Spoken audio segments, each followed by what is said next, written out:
Hello guys, आज हम लोग पढ़ेंगे एसेंशियल्स ऑफ वॉलंटरी नॉन फिट इंजूरिया। अपनी क्लास कंटिन्यू करेंगे। लास्ट क्लास में हमने पढ़ा था वॉलंटरी नॉन फिट इंजूरिया स्टार्ट किया था।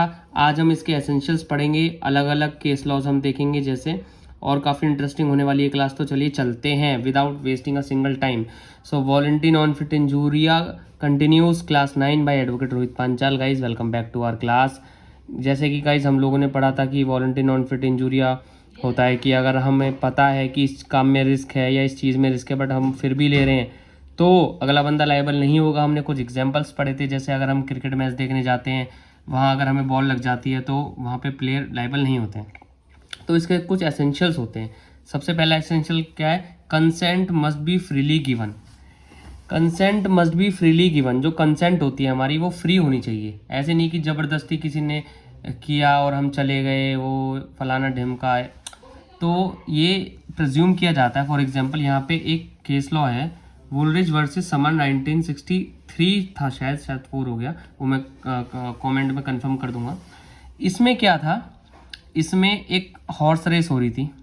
हॉर्स रेस के दौरान एक जो फोटोग्राफर था बहुत ही पास चला गया हॉर्सेस के, और हॉर्सेस ने उसे इंजर्ड कर लिया, जिसकी वजह से ही सस्टेन इंजरी। तो he filed a suit against defendant. Defendant ने ये जो रेस है ये मतलब होस्ट करवाई थी। तो यहाँ पे कोर्ट ने बोला कि जो फोटोग्राफर था वो खुद गया था, उसने टिकट ली थी। तो टिकट जब उसने ली थी तो उसे पता था कि हाँ इसमें इंजरी का खतरा है। इन स्पाइट ऑफ दैट उसने वहाँ पे पार्ट लिया और वहाँ गया।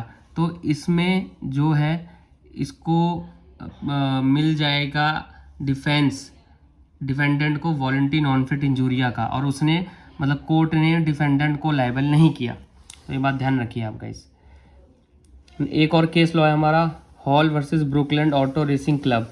इसमें क्या हुआ था? इसमें एक कार रेस हो रही थी। ऑब्वियसली एक स्पेक्टेटर गया था, हमारे जैसा आपके जैसे ऑडियंस गई थी। तो वहाँ पे दो कार आपस में टकराती हैं, तो उसका कुछ मटेरियल किसी बंदे को लग जाता है, वहाँ पे जो भी देखने गया था वो इंजर्ड हो जाता है। डिफेंडेंट ने ये रेस ऑर्गेनाइज करवाई थी और डिफेंडेंट पे सूट फाइल कर देता है कि तुम्हारी वजह से तुम्हारे यहाँ पे ये हुआ। बट अगेन यहाँ पे कोर्ट बोलता है कि यार आपने टिकट ली, आपको पता था अगर आप जाओगे तो कार रेसिंग में आपको इंजरी हो सकती है, you may sustain injury, but फिर भी आप गए। तो डिफेंडेंट को यहाँ पे मिल गया था फ़ायदा वॉलंटरी नॉन फिट इंजूरिया का। हमारा यहाँ पे सेकंड एसेंशियल होगा, not for illegal act. Obviously no consent can legalise an unlawful act और an act which is prohibited by law. कोई भी बंदा किसी इलीगल काम के लिए तो कंसेंट दे ही नहीं सकता है, ये तो सीधी सी बात है। It was observe that no person can consent to another person to commit a crime. Obviously ये चीज़ें हैं जो हमें ध्यान रखने की चीज़ है कि एक एसेंशियल और है इसका कि तभी होगा वॉलंटरी नॉन फिट इंजूरिया का, हमें तभी वो मिलेगा डिफेंस की, या तो पहला कि कंसेंट हमारी फ्रीली हो, मतलब किसी ने फोर्सफुल कंसेंट ना ली हो हमारी। दूसरा कि इलीगल एक्ट ना हो।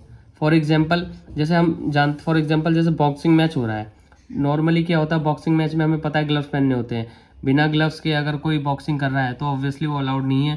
तो यहाँ पे डिफेंस नहीं मिलेगा वॉलंटरी नॉन फिट इंजूरिया का। या कोई अगर शर्त लगा लेता है कि चलो अगर मैंने तुम्हें पंजे में हरा दिया तो तुम छत से कूद जाना, ये ये तो इलीगल एक्ट ही हुआ ना, ये काइंड ऑफ क्राइम ही हुआ। तो इस बात का आप लोग ध्यान रखिएगा। और ये हमारी क्लास है वॉलंटरी नॉन फिट इंजूरिया। अब हम इसके एक्सेप्शंस पढ़ेंगे नेक्स्ट क्लास में। और ये क्लासेस कैसी लग रही है, सीरीज़ कैसी लग रही है, बिल्कुल बताइए आप लोग। Thank you so much.